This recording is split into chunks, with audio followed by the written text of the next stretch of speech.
जय श्री कृष्ण बापूजी।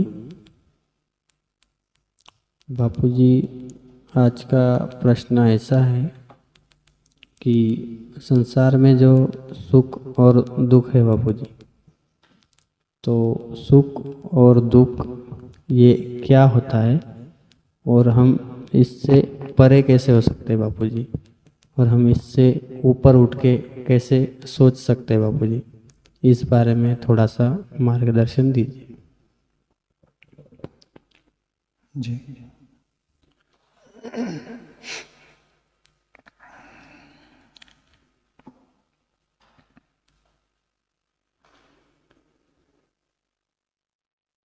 जैसे सुख और दुख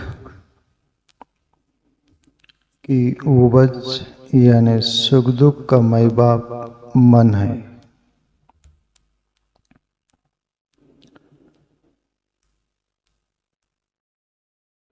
सुख दुख अपेक्षा से होते हैं।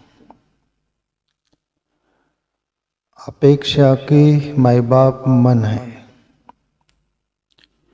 मन और जीव आत्मा,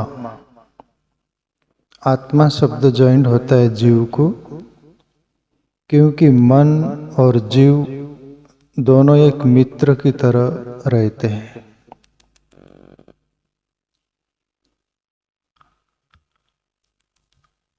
आत्मा वैसा ही है जैसा एक सिक्के के दो पहलू, जीव और मन, और वो सिक्का मान लो आत्मा।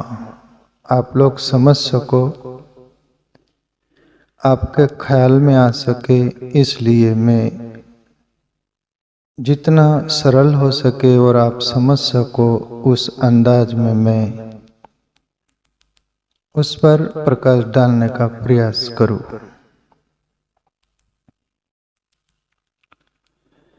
जैसे आत्मा सिक्का है और उसके जो एक सिक्के के दो पहलू होते हैं, एक तरफ जीव है, एक तरफ मन है। आत्मा बिल्कुल साक्षी होती है, साक्षी तत्व है, वो करता धरता नहीं। पर जीव और मन एक सिक्के के दो पहलू, जीव मन के साथ तादात्म्य कर लेता है।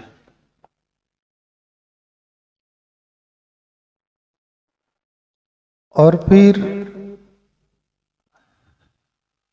आत्मा तो साक्षी भाव से है जैसे है, और ये जीव कैसे मन के साथ घिसाता है, यानी पीछे पीछे भागता है या उससे जुड़ जाता है, कनेक्ट हो जाता है।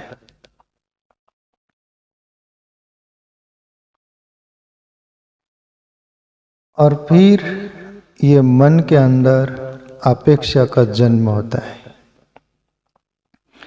आप बारीकी से थोड़ा सा ख्याल देना, बहुत बारीक बात है, बहुत सूक्ष्म बात है, और समझ में आ जाए तो अच्छी बात है।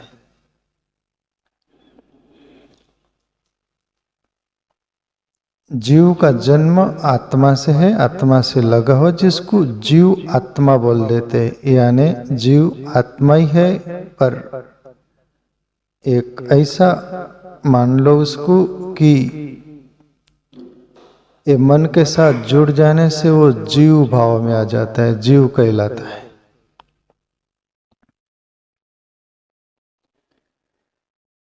अभी मन वो जीव का मित्र जो है वो अपेक्षा करता है, और सुख दुख मन के अंदर से ही वो निकलता है। सबसे पहले जन्मता है वहां से अपेक्षा। कभी भी अपेक्षा मन के अंदर ही है, आत्मा के अंदर नहीं। अपेक्षा रहित आत्म तत्व है, निरपेक्ष है, वो साक्षी है, दृष्टा है। पर यह जीव मन के साथ बद्ध रूप में रहता है, घिसाते रहता है, पीछे पीछे उसके तादात्म्य होकर चलते रहता है वाली बात। तो मन अपेक्षा करता है। अभी अपेक्षा और उपेक्षा, जैसे एक व्यक्ति है, धड़ एक है और दो सर है, दो मुंह है। अपेक्षा और उपेक्षा, और ये मन से लिंक रहती है। मन अपेक्षा बार डाला और फिर अपेक्षा वो सिद्ध हुई तो खुशी होती है, यानी सुख होता है। तब हम अंदर से भी प्रभावित होते हैं, हमारा अंतःकरण, तो अंदर हम खुशी महसूस करते हैं, सुख महसूस करते हैं, और बाहर भी इफेक्ट गिरता है, चेहरे पर भी, शरीर पर भी और लोगों पर भी। हमारी अपेक्षा जो हमने चाहा वो पूरी हो जाती है, तब उसको सुख बोलते हैं। अभी जैसे एक दड़ है और दो सर वाली बात मैं बोल रहा हूं, उपेक्षा उसी का ही एक सर हो गया, एक मुंह हो गया। अपेक्षा पूरी हुई तो एक सर जैसे हंस रहा है, खुश है, और उपेक्षा हो गई तो वही सर, या तो दो सर भी न मान लो, एक भी मान लो तो चलेगा, पर मैं आप समझ सको तो मैं बारीकी से बताना चाह रहा हूं। अभी उपेक्षा मतलब हमारी अपेक्षा जो हमने चाहा था वो पूरी नहीं हुई, तो फिर अंदर भी खामोशी सा जाती है, जिसको हम बोलते हैं दुख।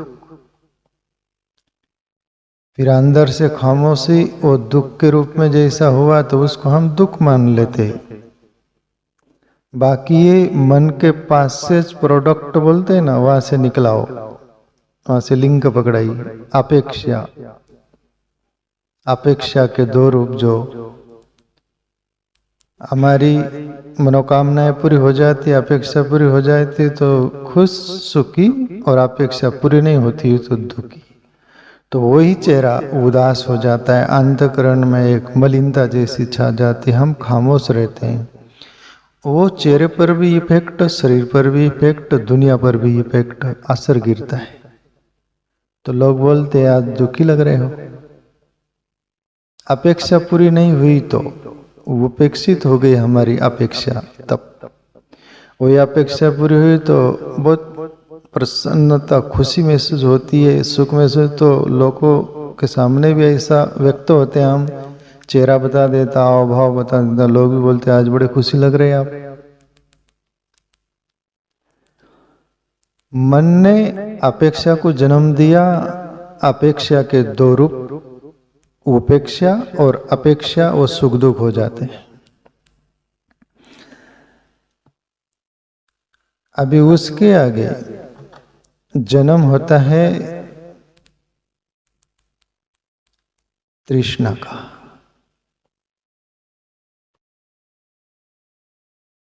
और दुख का। तृष्णा जन्म देती है, यदि हमारा अपेक्षा पूरी होते गई हम जैसे सुखी है, तो फिर उतने सुख पर कोई भी रुकता है क्या? जिंदगी में कभी रुका?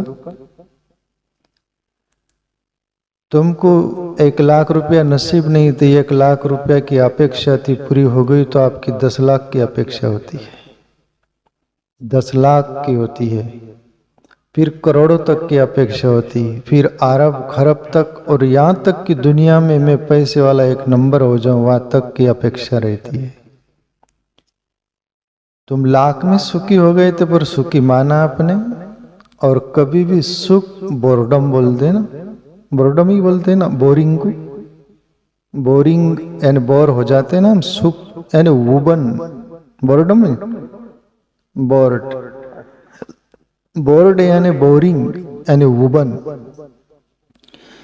दुनिया में कोई भी सुख स्थिर नहीं रहता, बोरिंग लाता है, बोर होता है। तुमने जो चाहा वो सुख तुमको मिल गया तो उससे तुम ऊब जाते हो, दूसरा चाहते हो, और कुछ वही वो नहीं, भेंडी भेंडी, मुल्ला नसरुद्दीन की भेंडी। मैं वर्षों से सुना था कि मुल्ला नसरुद्दीन एक मंत्री था जैसा, और बादशाह साहब के वहाँ रहा करते थे। तो एक दिन बादशाह साहब नाराज रहते थे, खामोश, तो एक दिन मुल्ला नसरुद्दीन बाजार जाते और भेंडी खरीद के लाते हैं।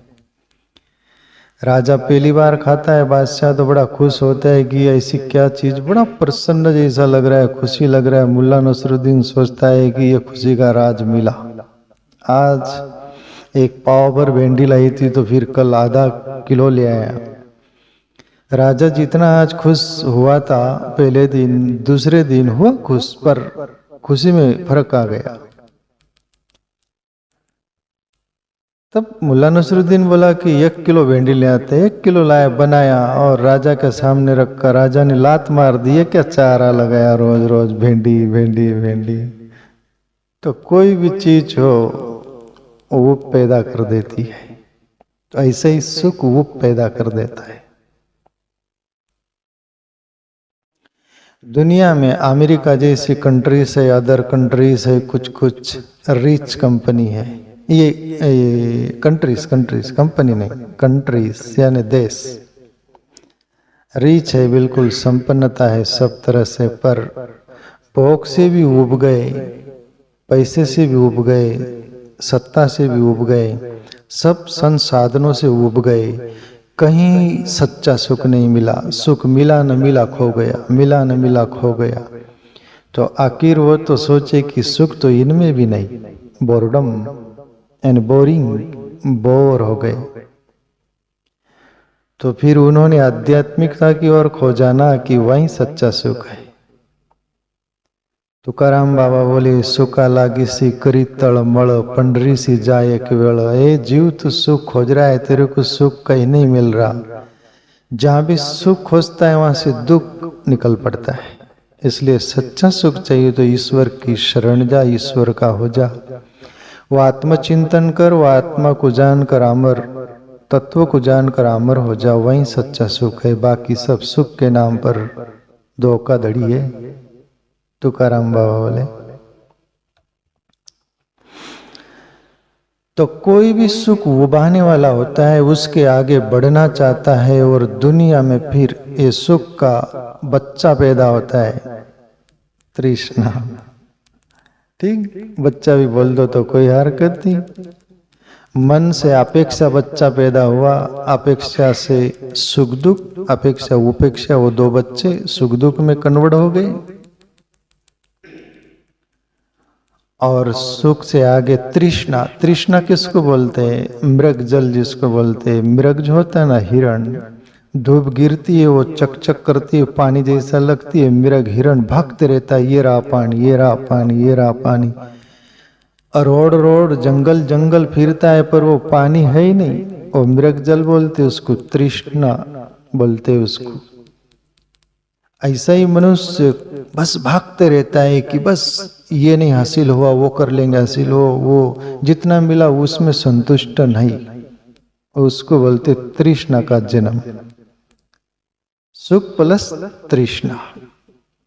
इसलिए जो हम दुनिया का सुख मानते वो भी असली सुख नहीं, और वो सुख से जो तृष्णा होती है वो किसी की भी पूरी आज तक हुई नहीं, ऐसा कोई दाखला है नहीं। बाकी एक रास्ता परमात्मा निकाल के रखते हैं।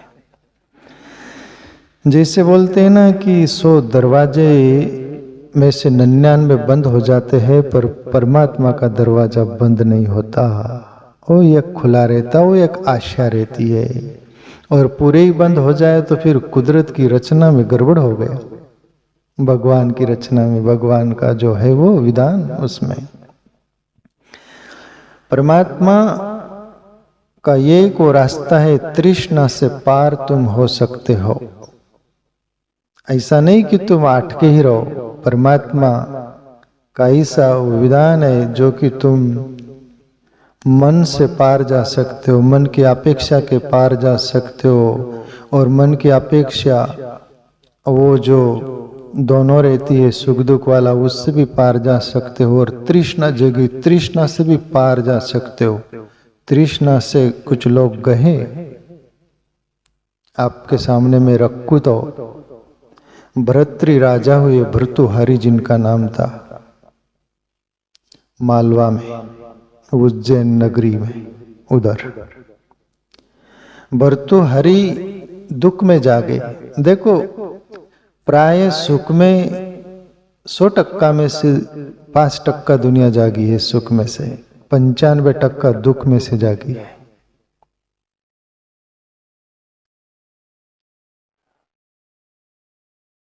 और कुछ 2-4% बोल लो तो वो किसी का दुख देखकर जागी है। भर्तृहरि भर्तृ राजा अपने राजमहल में, घर में, परिवार में दुख देखा। रानी पिंगला का वो जो था उसका कुछ अनुभव हुआ तो वो दुख, बहुत बड़ा दुख था उनके लिए। उसकी वजह से वो दुख में सोचा कि यहाँ सभी जगत का जो भी कुछ है ये सब दुखदाई है और ये छोड़ देना चाहिए। छोड़ के गोरखनाथ की शरण ली जंगल में जाकर। भर्तृहरि दुख में जागे, सिद्धार्थ गौतम दुख नहीं था, वो सुख में जागे। सुख था, राज वैभव था, सभी संपन्नता थी, पर वो सोचे सुख भी सही नहीं है,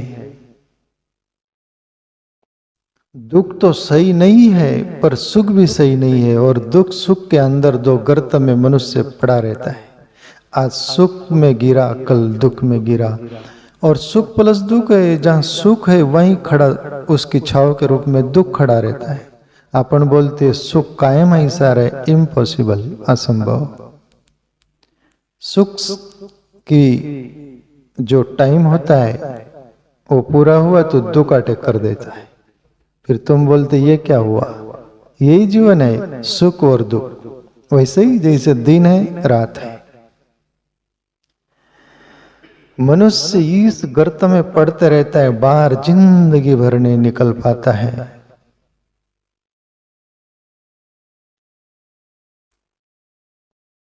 एक राजा हुआ, एक छोटी सी कहानी के रूप में लो, जो दूसरों का दुख देखकर जगा। अब ये दो राजों की बात सुनी ना, भर्तृहरि यानी भर्तृ दुख देखा, जीवन में पार हो गया।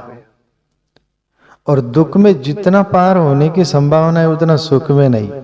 सुख में आदमी रचा पचा रहता है, वो बोलता है बस खावा पीवानी सोई से कामानास तरास। ये आदिवासी बिल लोग बोलते थे, खावा पीवानी सोई से कामानास तरास। कोई पूछा भाई कैसे हो, क्या है? खावा पीवानी सोई से कामानास तरास। बोले खाने पीने का चकाचक है पर काम का ही त्रास है, मतलब काम नहीं मिलता, कहीं ना कहीं अटका ही हुआ है जीव।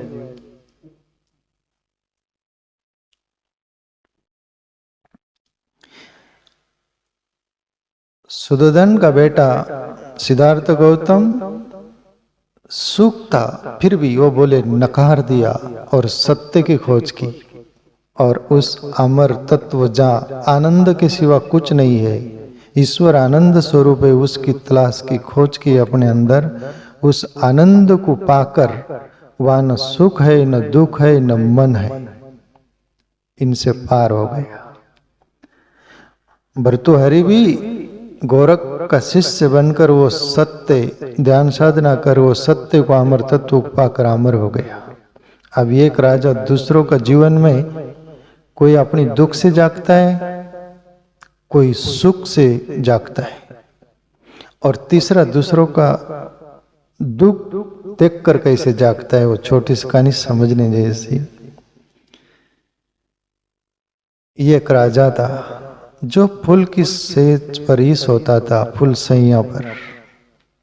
रोज बैठना उठना सोना फूल की सैया पर ही उसका जीवन था। और दासी थी, फूल बिछाती थी रोज सुबह। वो सेज ज्योति जैसी खाट होती है ना, ऐसी सेज ज्योति राजा की सोने की बैठने की, उस पर एकदम अच्छे अच्छे फूल की वो बिछावट कर देती थी। रोज यही काम था वो दासी का। और बरसों बीते, एक दिन दासी के मन में कौतुक जागा। कौतुक बोलते ना उसको, वो जागा कि ये राजा रोज फूल की सेज सैया पर सोता है, कैसा इसको महसूस होता होगा राजा को, कैसा सुख महसूस होता होगा, क्या लगता होगा क्या नहीं।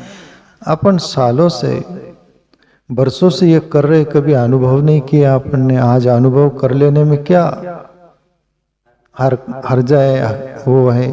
आज अपन भी कर लेना चाहिए, कोई हर जा नहीं, कोई वो नहीं है। अपन आज अनुभव करेंगे। राजा का टाइम है आने का 10 मिनट, तो 2 मिनट अपन सो के तो देख ले। और दासी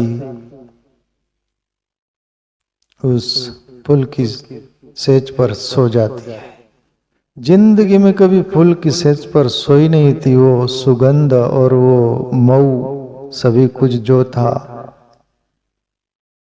सेकंडों में नींद आ गई उसकी। मिनट भी नहीं, सेकंड में नींद आ गई और दासी सो गई। खर्राटे मारने लगी, खर्राटे जो बोलते हैं ना, खर्राटे मारने लग गई, सो गई। राजा का 10 मिनट का आने का टाइम था। राजा 2 मिनट लेट आए कि दासी बता देती थी कि फुल की सैया वो सब तैयार है, आप आई नहीं। तो राजा ठीक चल के आ रहे, देखे तो दासी सोई उनके से। दासी सोई है।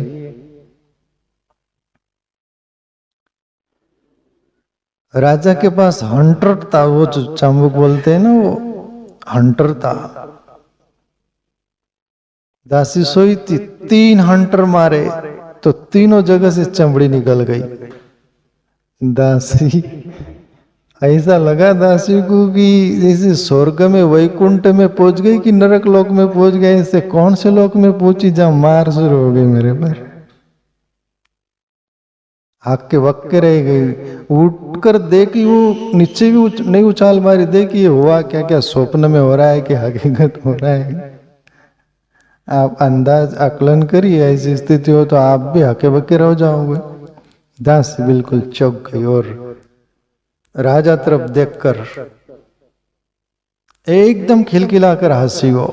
राजा और चौंक गया, ये क्या है? एक तो पहले भूल की, दूसरी मार पड़ी और तीसरा हंसना, ये तो समझ के बाहर है। राजा देखते रहे कि क्या मामला है ये। दासी को बोलते हैं कि क्या बात है।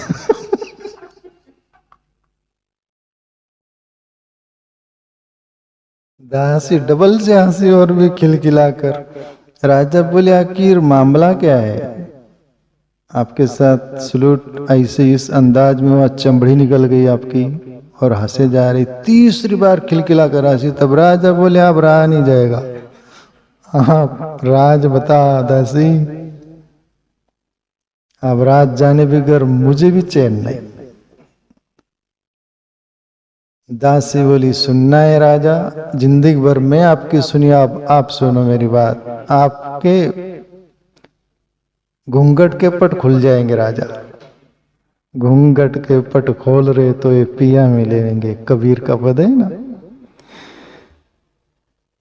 दासी जो भी बोली, पर सुनना है राजा तो सुनो। मैं इसलिए आसी बोले, चंद मिनट में ये फूल की सैया पर सोई हूं, जिसका परिणाम, जिसका फल 3 हंटर चमड़ी निकाल दिए। और आप जिंदगी भर सालों से सो रहे, तो आपका क्या होगा? इस पर हंस रही। बोले मैं मेरे पर नहीं, मेरे पर तो गौर कर रही हूं मैं कि इतना समय सोई तो इसका फल ये। तो आप सालों से सो रहे, जब से सूझबूझ है तब से आपका चमड़ी न रहेंगी, दमड़ी न रहेंगी, आपका तो बहुत हालत बुरे हो गए। तो मुझे हंसी है आप पर आई। तब तो राजा लग गई। वो बोलते ना, सबदरी लागी सो जाने। राजा अच्छा रहा होगा सज्जन, दासी का दुख देखा, दर्द देखा कि ये सुख का फल भी यही, तो आप जाग जाना चाहिए। और कहते हैं कि वो राजा जाग गए, उस दिन से उदास रहने लग गए। और तुम लायक हो जाओ तो प्रकृति का नियम है, तुम्हारी लायकात पूरी करने के लिए प्रकृति व्यवस्था करती है।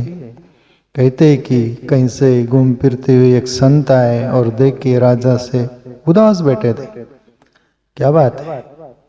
ये ऐसी ऐसी बात है। वो सूझबूझ मिली संत से और संत बोले कि इसमें से बाहर निकलना हो तो मैं जो बताऊं वो करो, और वो सत्य को जानकर सुख दुख से परे हो जाओ, आनंद में पहुंच जाओ। ईश्वर आनंद स्वरूप है, इसलिए सच्चिदानंद बोलते उसको।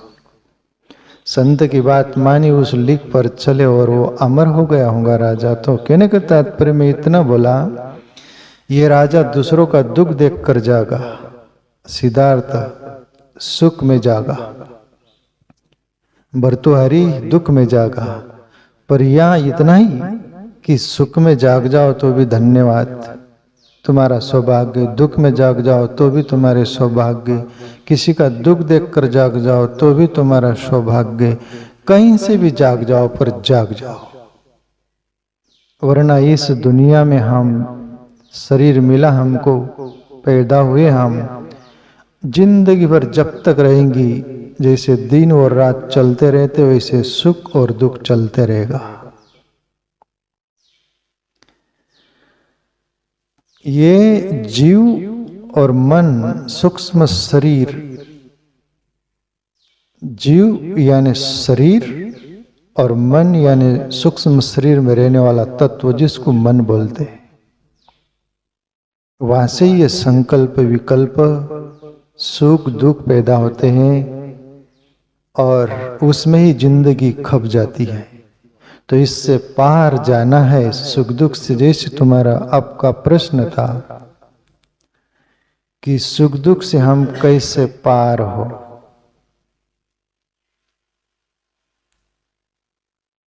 सुख दुख से पार होने के लिए ये आखिरी रास्ता है। आखिरी जो तृष्णा का जाल चलता है उसको तोड़ना हो। तो फिर मैं कौन हूं, ये मन क्या है, ये जीव क्या है, आत्मा क्या है, उस पर रिसर्च करना पड़ेगा। उसके लिए रिसर्च करने के लिए अपनी आंख बंद करना पड़ेगा, टटोलना पड़ेगा। मैं कौन हूं, ये मन कौन है, ये सुख दुख कहां से आते हैं, वो सभी कुछ खोजना पड़ेगा। और इसमें थोड़ा सा ये भी सुनने समझने जैसा है, सुख के आदि हम क्यों हो जाते हैं और दुख का भी आदि हम क्यों हो जाते हैं। हमको दुख क्यों होता है, हमने जो अपेक्षा नहीं करनी थी वो हम अपेक्षा कर लेते हैं। कोई वस्तु से अपेक्षा कर लेते, कोई व्यक्ति से अपेक्षा कर लेते। वस्तु से अपेक्षा करोगे वो पूरी नहीं हुई तो तुमको दुख होगा। कोई व्यक्ति से अपेक्षा करोगे, वो व्यक्ति तुम्हारी अपेक्षा पूरी नहीं करेगा तो तुमको दुख होगा। जीते जीवी वो आत्म तत्व को जानने के पहले भी इतनी यदि सूझबूझ,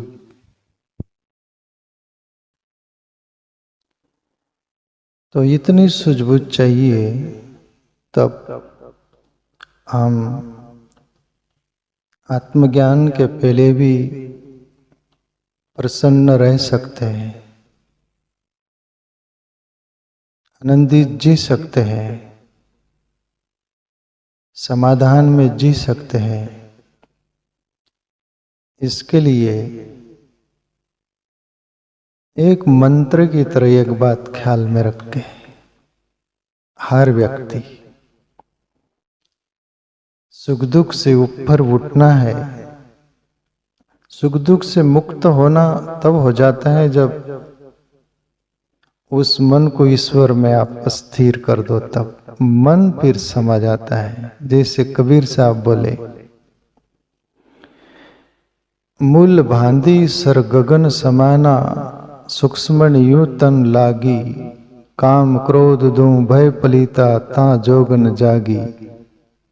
मनवा जाए दरी पे बैठा, मगन भया रस लागा, कहे कबीर सुनो भाई साधो, सबद अनहद बागा। ये तो कबीर वो शक्ति के बारे में बोले, मूलाधार से शक्ति, मूल बांधी सर गगन समान, सहस्र सार में शक्ति चली गई। सूक्ष्म यूं तन लागी, वो सूक्ष्म नाड़ी से यात्रा होती है। और फिर काम क्रोध में जो हम परेशान थे वो परिवर्तित हो जाते, काम राम हो जाता है, क्रोध करुणा हो जाती है। और ये मन परेशान करता था, सुख दुख के गर्त में डालता था, मनवा जाए दरी पे बैठा, मगन भया रस लागा। फिर तो परमात्मा रूपी समंदर में मन समा जाता है, जैसे समंदर रूपी दरिया में जाकर मन बैठ गया, विश्राम पा रहा है। मगन भया रस लागा, ऐसा रस लग जाता है, फिर ये दुनिया का सभी छूट जाता है, उससे परमात्मामय हो जाता है वो।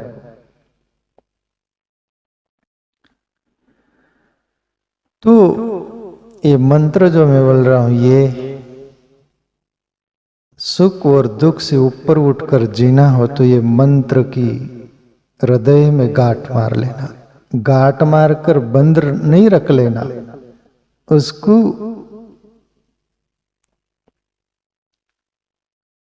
24 घंटे हमें वो याद रहे, इस अंदाज में बोल रहा हूं मैं। और क्या पूरी ये इतनी बात बताने का सार मान लेना इसको। सुख भी आता है तो उसको भी मेहमान के रूप में देखना कि ये अभी आया है, उसका प्रभावित उसमें हो भी ना, सम रहना। जैसे कोई लोग सुख में ऐसा फूल जाते हैं, फिर वैसे ही जैसा फूका फूकते अपन और हवा निकल गई तो आवाज होता है, और ये क्या हुआ, हवा निकली मतलब दुख आ गया। वो फुग्गा फुगा गया था तब लगा वाह। तो सुख में कभी फूल मत जाना। दूसरी बात ये पक्का ख्याल में रखना कि सुख आया है तो इसके पीछे ही दुख छुपा हुआ है। दुख से भी संघर्ष करने की अंदर कैपेसिटी रखना और वो हिम्मत रखना। नहीं तो सुख में सुखी हो गए से लग रहे, दुख आ गया तो सिकुड़ गए, फिर ये तो बात। और शेर बोलते ना, गम की अंधेरी रात में दिल को बेकरार न कर, सुबह जरूर आएंगे, सुबह का इंतजार कर। गम की अंधेरी रात यानी दुख की अंधेरी रात आती है, पर वो उसका समय रहता है, फिर दिन भी निकलता है सुख का। सुख को भी देखना और दुख को भी देखना, दोनों को देखने वाले होकर जीना, तो फिर सुख दुख से प्रभावित नहीं होगा जीवन। प्रभु श्री कृष्ण गीता में बोले कि मेरा भक्त सुख दुख में सम रहता है। तो ऐसा भक्त अंदाज में जीना, दोनों को देखते रहना, और दुख को कभी किनारा मत करना। अपन दुख को किनारा करते हैं, सुख आ जाए तो उससे लिपट चिपक जाते हैं, दुख आ गया तो उससे किनारा करते हैं। अभी जरा अंदाज लगाइए, सुख तुम्हारा था तो फिर ये दुख किसका है? यदि सुख तुम्हारा था तो फिर ये दुख किसका है? तो वहां पर विवेक रखिएगा अपन सब कि ये दुख भी मेरा है। मैंने सुख से प्रीत किया, प्रेम किया, तो दुख से क्यों नहीं? तो मैं दुख मेरा ही है तो मैं उससे भी प्रेम करता हूं, उसको भी आत्मसात करता हूं। मैं उसको किनारा नहीं करूंगा, मैं उससे दूर की हूं, तो फिर वो दुख भी दुख नहीं रहेगा और उसका समय रहेगा, वो भी चला जाएगा। फिर तुम्हारे अपने जीवन में सुख भी आता रहेगा, दुख भी आता रहेगा। दोनों को देखने वाला तुम अपन साक्षी हो जाना। वो एक बात बोलते हैं ना, न हम सुख खरीद पाते न गम को बेच पाते। न हम सुख खरीद पाते न गम को बेच पाते, फिर भी न जाने रोज कमाने क्यों जाते। किसी ने खास कुछ कहा है कि जिंदगी में सुख आ जाए तो मिठाई समझकर चख लेना, और दुख आ जाए तो दवाई समझकर खा लेना। तो दोनों को औषधि बना लेना।